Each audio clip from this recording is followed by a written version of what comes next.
staff in making circular.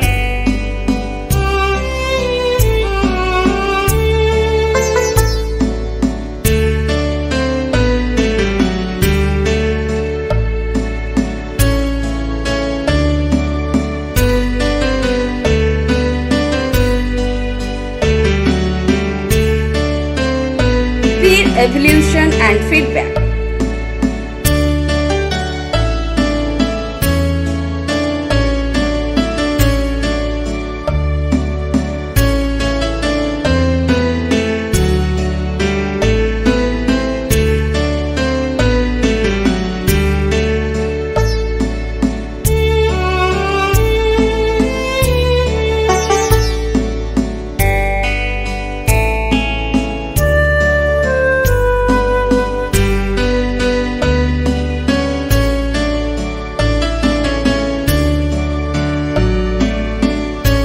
Students workshop.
Gathering online resource.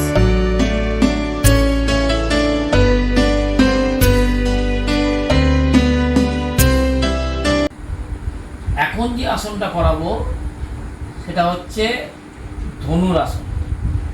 এটা অনেকটা ধনুকের মতো দেখতে বলে এর নাম কিন্তু ধনুরাসন। প্রথম পড়া স্ক্রিনে দিয়ে রাখা, এখন কিন্তু কেউ করবে না। দেখো কিরম ভাবে বসে আছে, পায়ের উপরে ভর দিয়ে প্রথম বসতে হবে, তারপরে আস্তে আস্তে পুরো হয়ে শুয়ে পড়তে হবে। হাতটা ঠিক কপালের উপর রাখতে হবে, পাটা সোজা একদম টান টান অবস্থায় থাকবে। এবার আস্তে আস্তে হাতটা নিয়ে আসতে হবে তোমাদের থায়ের কাছাকাছি। এরপরে আস্তে আস্তে দুটো পা ভাঁজ করতে হবে। ভালো করে তোমরা কিন্তু আগে স্ক্রিনের দিকে দেখো, দেখো পাটাকে আমরা ভাঁজ করছে। ভাঁজ করার পর তাহলে হাতটা দিয়ে প্রথম বাম হাতটা দেখো পায়ের কোন জায়গাটা ধরছে, ঠিক গোড়ালি উপরটা, পায়ের চেটো উপর দিকটা, ঠিক দুটো হাত ধরার পর তারপরে আস্তে আস্তে পেটের উপর ভর করে চাপ দিয়ে সোজা হয়ে হাত টান টান থাকবে, হাঁটু থেকে পর থেকে পাটাও টান টান অবস্থা থাকবে। একদম যতটা সম্ভব টান করে থাকতে হবে। তারপরে আস্তে আস্তে তোমাদের চোখের দৃষ্টিটা কোন দিয়ে থাকে দেখো, কপালটা তুলতে হবে, তুলে সামনে সোজাভাবে দৃষ্টি দিতে হবে। দৃষ্টি দেওয়া দেখো এরমভাবে, ভালো করে লক্ষ্য রাখো পেটের দিকটা কোথায় থাকছে, এটা কিন্তু ভালো করে মনে রাখতে হবে। পেটের দিকটার উপর চাপ দিয়ে থাকার পর নিঃশ্বাস প্রশ্বাস স্বাভাবিক অবস্থা থাকবে। এরপর আস্তে আস্তে কপালটা মাটিতে ঠেকাতে হবে, হুট করে ছেড়ে দিলে হবে না কিন্তু, একদম আস্তে আস্তে পাটা ছাড়তে হবে। প্রথম হাঁটু থেকে থাইটা, তারপর আস্তে আস্তে পাটা নামিয়ে হাতটা পাশে রাখতে হবে, এরপরে একদম